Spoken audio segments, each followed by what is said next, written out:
Bismillahirrahmanirrahim. Assalamualaikum warahmatullahi wabarakatuh. Alhamdulillahi rabbil alamin. Wa bihi nasta'in ala yassir li amri wahlul 'uqdatam min lisani yafqahu qawli. Alhamdulillah, pada hari ini 15 Ramadan 1445 Hijriah kita kembali diberikan Allah nikmat iman Islam, panjang umur dan kemudahan untuk melaksanakan sholat berjamaah di Masjid Az-Zikra ini. Salawat serta salam terlimpah kepada junjungan kita Nabi Muhammad sallallahu alaihi wasallam, kepada para keluarga Rasulullah, para zuriat, para sahabat, para tabi'in serta orang yang mengikut jejak langkah Rasulullah istiqomah hingga yaumil qiyamah. Tidak terasa kita sudah separuh jalan dan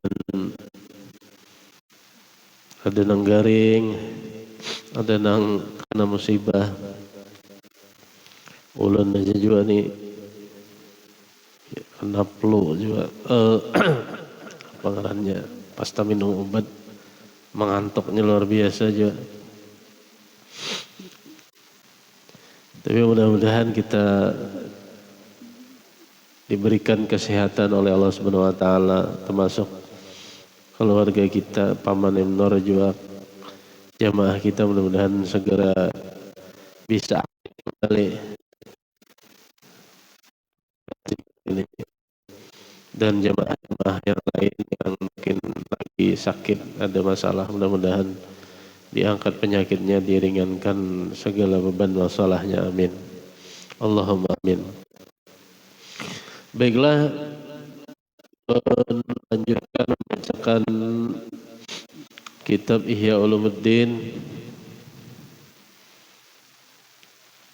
Di sini ada lanjutan tentang pembahasan, yaitu sunnah-sunnah yang menurut Al-Imam Al-Ghazali rahimahullah, sunat-sunat puasa ada 6 hal menurut beliau, yaitu yang pertama mengakhirkan makan sahur menjelang waktu subuh. Hitungannya Rasulullah itu bersahur kurang lebih membaca 50 ayat. Setelah 50 ayat itu masuk waktu subuh. Nah, jadi artinya kadada lagi jeda untuk guring lah. Habis bersahur guring hanya bersubuh. Karena biasanya berat bangun pada saat parut kanyang itu. Nah, jadi belum lagi dari sisi kesehatannya kurang bagus. Ada jeda, kalau menurut ahli kesehatan tuh minimal perut kita itu 1 jam lebih, setengah jam tuh 1 jam habis makan tuh jangan langsung guring. Makanya banyak orang kenapa aja masuk puasa Ramadan makan 2 kali aja. Tapi ada sebagian yang awak pindah kada beturun tapi malah belemak. Karena ada sebagian yang mengamalkan imbah sahur langsung guring, makan buka puasa sebelum makan pas tengah malam sebelum guring. Nah, ini yang menyebabkan mungkin dalam hal frekuensi makannya kurang tapi awak belemak. Nah, atau kayak menggaring. Nah, jadi bukan salah ininya tapi polanya yang salah. Jadi kita disunnahkan mengakhirkan makan sahur. Dan sahur sendiri adalah sunnah juga. Jadi sahurnya sunnah, mengakhirkan sahurnya juga sunnah. Nah, kebiasaan di kita dulu wah ini jarang banget. Bergerakan sahur jam 2 malam. Jadi kalau lawasan bibinian ibu-ibu tuh menahani bilanya sampai subuh paksa guring pulang. Nah itu. Jadi lebih baik kita mengakhirkan makan sahur. Kemudian yang kedua sunnah menurut Imam Ghazali di kitab ini adalah segera berbuka dengan kurma. Nah, makanya kurma ini adalah sunnah hukumnya. Kurma dan air sebelum sholat. Nah, idealnya memang takjil nih dulu, jangan makan besar dulu. Idealnya Rasulullah seperti itu. Jadi kurma, minum, nyar sembahyang maghrib dulu. Nah, tapi wadah kita mungkin kada masalah asal jangan buka itu 2 piring 3 piring langsung. Itu biasanya buka langsung 2-3 piring itu biasanya parut seharian ini kosong dihantam langsung 3 piring, bingungnya pas diminumi banyu mau wakil lagi. Nah takajud. Nah jadi apa ngarannya makan kecil adalah hendak menyambung karena imbah terawih misalnya hendak makan pulang, tapi jangan langsung goreng. Jadi jadikan kurma, apalagi kalau ada yang diisi banyu zam-zam lebih afdal lagi. Itu adalah sunnah. Jadi di Indonesia ini yang tepat waktu itu adalah salah satunya buka puasa. Orang lainnya itu biasanya lelet, tapi kalau buka puasa insya Allah tepat waktu. Tapi kebetulan alhamdulillah juga itu sunnah. Jadi jangan ada alasan kuat aja jar, kalau saya buka kain aja jar. Imbah Isya aja buka. Nah kemudian yang berikutnya meninggalkan bersugi. Bersugi ini bersiwak loh nih. Setelah tergelincir matahari. Jadi mulai zuhur, walaupun kita nih ketujuh bersiwak, nah sunnahnya kada usah lagi bersiwak zuhur asar itu, supaya merasa mulut segar dan kada merasa berbau, kada nyaman kayak itu nah pada saat itu. Cukup kalau nyoba pandir lawan orang tuh jangan terlalu berparak, tutup mentong itu nah kan betutup, jangan dihahahakan kayak itu nah, udah bangun guring setengah harian pas bertemu kawan nah ini terlalu pula. Nah jadi bersiwak sunnah, tapi di bulan Ramadan setelah tergelincir matahari itu dimakruhakan. Jadi sunnah meninggalkan, termasuk bergosok gigi atau berkumur-kumur. Nah kemudian bermurah di bulan Ramadan karena keutamaan yang lebih telah dikemukakan di dalam bab zakat. Bermurah ini maksudnya ketujuh memberi, beri duit, berzakat, bersedekah, berinfak, memberi makan orang yang dalam artian berbuka Ramadan, menyediakan takjil, mengantari makanan ke langgar, musala, mengantari banyu, mineral dan lain-lain. Nah, kemudian mendatangi panti-panti asuhan, anak yatim. Nah, kemudian mengirim duit ke Palestina mungkin juga. Ya karena kita melihat di Palestina ini mungkin merajalela Israelnya malah direkaminya membunuhi orang, wah ini ya Allah. Direkamnya, disebarkannya. tembaknya sekali orang berjalan kan ada sipil di modelnya kayak main game nya nauzubillah bubuhan Zionis dan orang-orang yang terbunuh itu surga Firdaus insyaallah. Dan kemudian ulun semalam ada sedikit berpandir masalah ada kemungkinan kita hendak kena menerima zakat UPZ lah atau zakat fitrah. Tapi sistemnya alangkah lebih baiknya kita berzakat ini kan berzakat ini sudah mubah hukumnya zakat fitrah ini sejak awal Ramadan. Tapi kebiasaan di wadah kita ini berzakat tuh pas malam hari raya. Sehingga kadang amil ini gelabakan juga. Karena kada bisa menebak nih. Kada bisa menebak nah anak berzakat ini berapa puluh orang. Jadi ibarat membagi bon nih kada wani. Jadi mata kumpul zakatnya hanya diantar. Bisa jadi itu kurang tepat karena akhirnya maksudnya kurang tepat itu amil kebingungan karena kan harus berburu waktu sampai sebelum sholat Idul Fitri harus diunjuk lawan yang menerima zakat.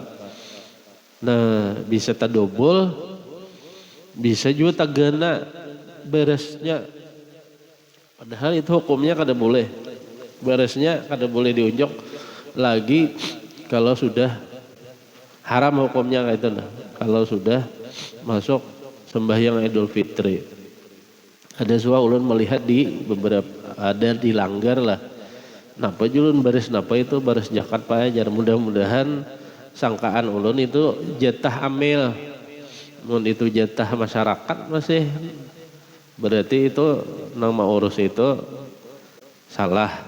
Nah ada ulun berpikiran kalaunya kena ulun berkonsultasi lawan Paman Gajali karena sidin bekas di Basnas kita jamaah ini mengeluarkan zakat maksimal ya untuk fitrah nih 5 hari lah sebelum hari raya. Jadi kita kawan sudah membagi hari 3 hari sebelum hari H tuh tak kumpul di sini misalnya 200 paket. Nah insya Allah 3 hari itu sambil membagi tuntung aja.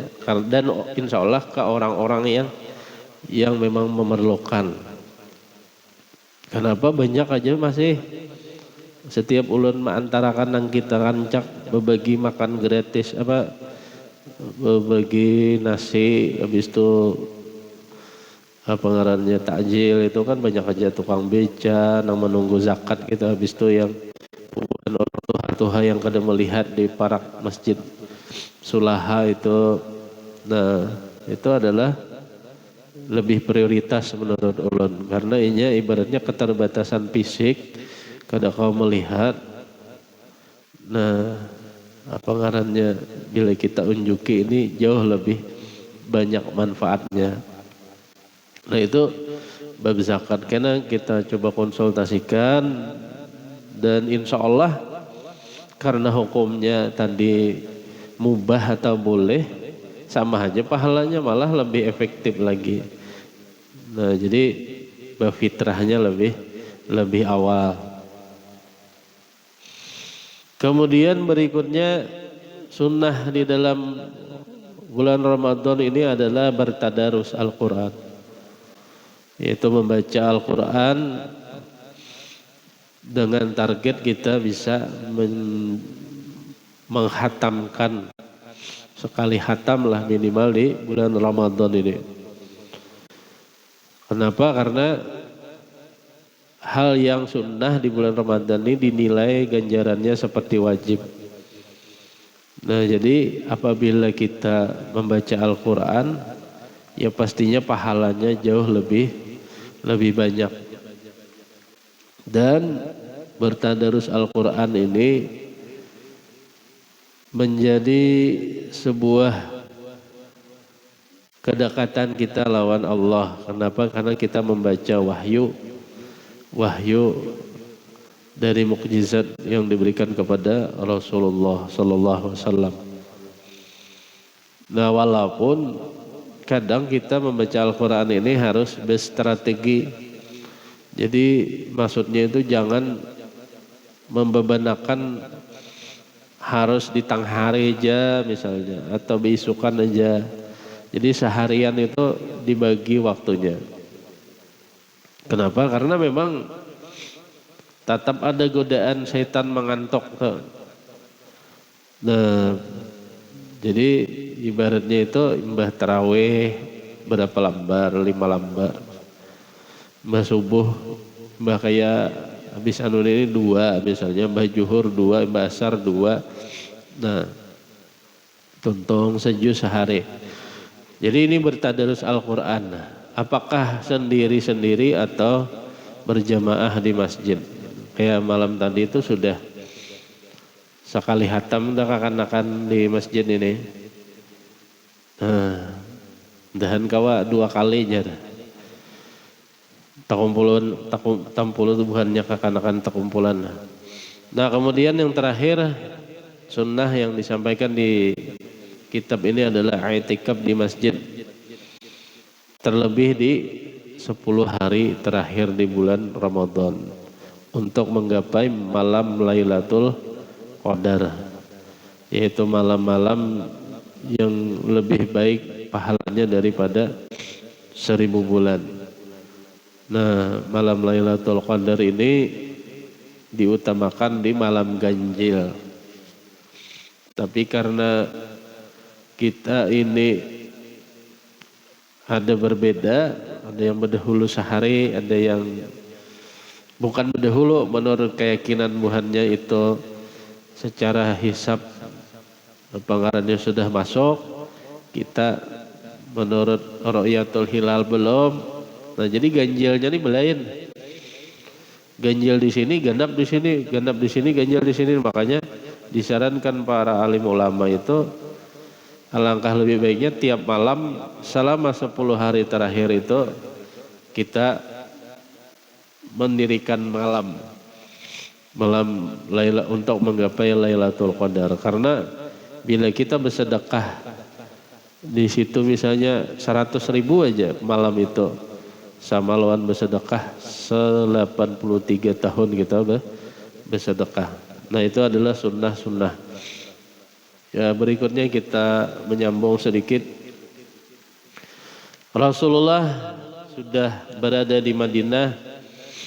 Beliau tinggal di tempat Abu Ayyub Al-Ansari selama kurang lebih 8 bulan sambil membangun rumah dan masjid Nabawi. Kemudian dibikinlah perjanjian damai lah untuk saling menghormati dengan para kaum di Madinah, yaitu kaum Yahudi, yaitu disebut dengan Piagam Madinah. Tapi sekali lagi di setiap zaman itu ada Fir'aunnya aja. Nah, jadi di Madinah ini ada seorang gembong munafik. Tapi Rasulullah tidak diperintahkan oleh Allah untuk memancung orang ini. Membunuh orang ini pun kadang diperintahkan. Siapa itu? Abdullah bin Ubay bin Salul. Ini adalah seorang munafik yang masuk Islam. Jadinya nih masuk Islam juga, sembahyang 4 juga sembahyang. Tapi selalu menggembosi, menjadi mata-mata, dan inya bahasanya itu memberi informan kepada para musuh-musuh Rasulullah. Jadinya bakawan, lawan orang Islam bakawan, lawan Nabi bakawan, tapi lawan buhan Yahudi orang kafir bakawan.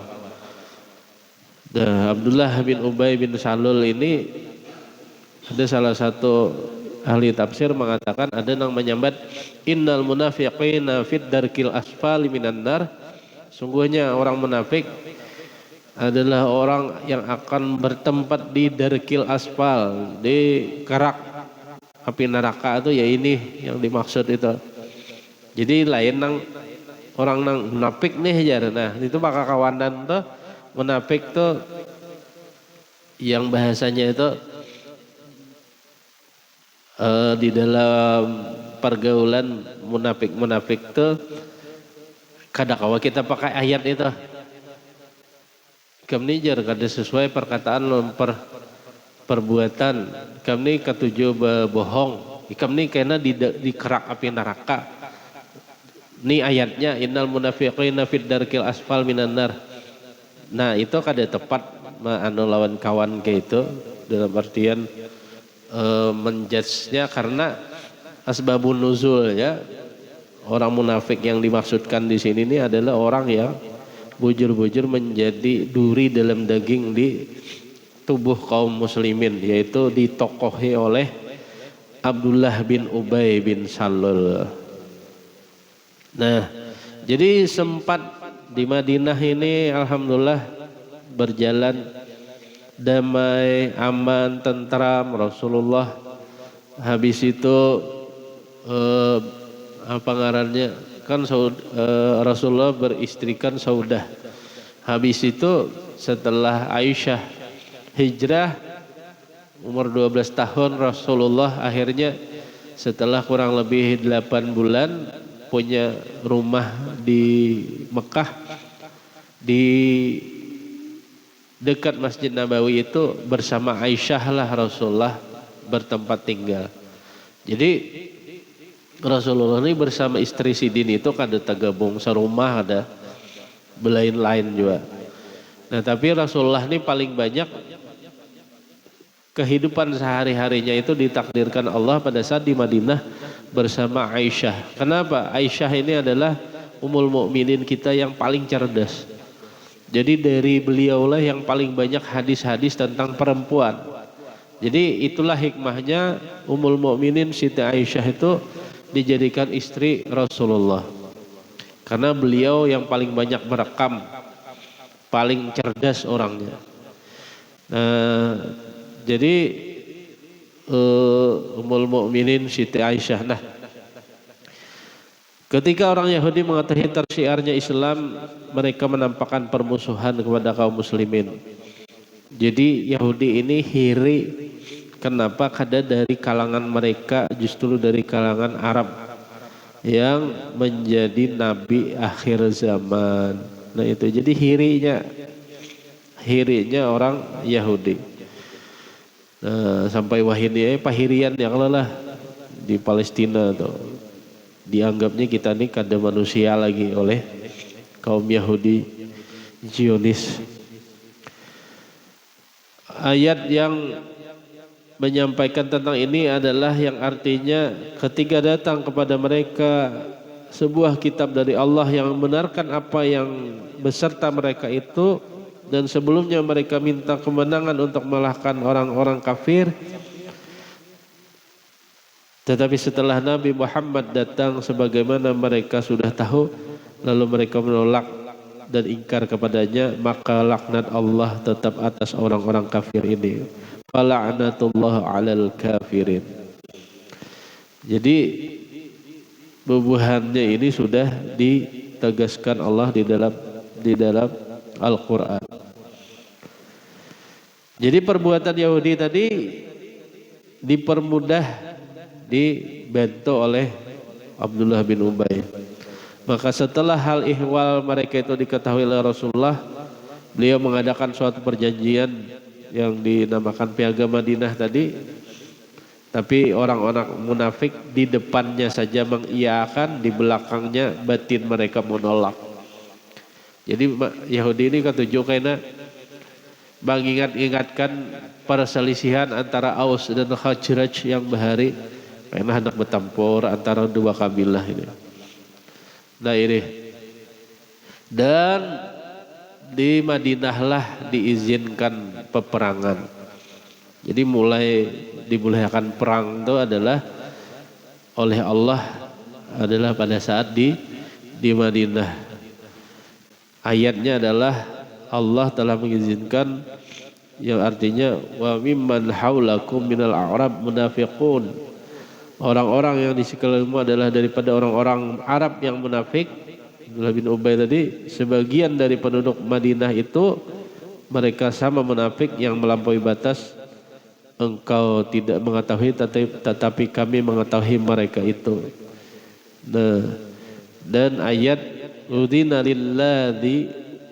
lilladzina yuqatiluna bi annahum zulumuna wa innallaha ala nasrihim. Diizinkan perang bagi umat Islam, bagi orang-orang Islam yang diperangi sebab mereka ini dianiaya, dan bahwasanya Allah niscaya maha kuasa untuk menolong mereka. Orang-orang yang dianiaya itu ialah mereka yang diusir dari rumah negeri mereka yaitu Mekah dengan tidak benar, kecuali mereka berkata Tuhan kita adalah Allah. Nah, jadi ini nanti mulai seri baru di Madinah. Rasulullah melakukan peperangan dalam artian membela agama Allah dan menyebarkan agama Islam. Nah, nanti kita bahas lagi berikutnya besok, mulai gazuah syariah dan perang besar. Pas kebetulan juga kita menghadapi hidup 17, yaitu yang namanya perang Badar. Nah, jadi ini pas saja kisahnya perang Badar malam esok atau malam esoknya lagi, apa subuh esoknya lagi. Itu aja mungkin yang bisa ulun sampaikan. Billahi fisabil haq dan lakum ajma'in. Assalamualaikum warahmatullahi wabarakatuh. Inna Allah wa malaikatahu yusalluna ala nabi. Ya ayyuhalladzina amanu sallu alaihi wa sallimu taslima.